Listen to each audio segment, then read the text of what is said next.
Հայաստանը վաղուց բռնատիրական երկիր է, բռնատիրության խորացող իրականություն եւ մեկ անձի ձեռքում կենտրոնացած իշխանության բոլոր ջղերը։ Եվ նայեք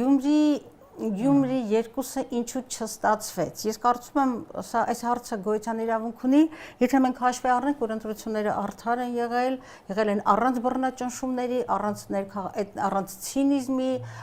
առանց քաղաքական հալածանքների եւ այլն։ Ուրեմն այդ հարցը հնչեցնելուց առաջ պիտի խորապես գնահատենք մենք սովորական միջավայրում նորմալ ընտրություններ ունեցանք, թե ընտրություններին նախորդող ողջ ժամանակահատվածը, ընդ որում նախընտրական շրջանը շատ ավելի վաղ էր սկսվել, եւ ուրեմն այս բռնությունների, քաղաքական հալածանքների, ինչ ասեմ, ցինիզմի, քաղաքական լպիրշության, ամենաթողության պայմաններում ակնկալել արդյունքներ կամ քաղաքական տեխնոլոգիան, քաղաքական հաշվարկների մաքուր, այսպես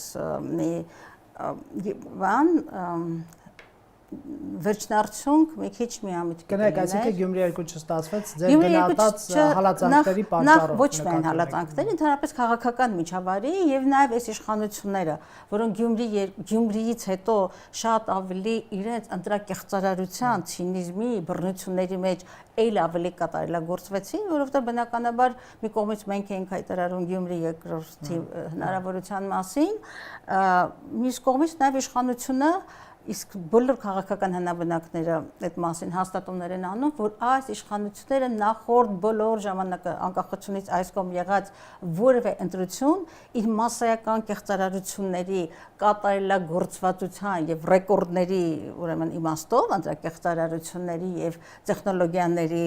այսպես բարձր մակարդակով վատ իմաստով, էլի բացասական իմաստով երբեք այսպիսի ընտրություններ Հայաստանում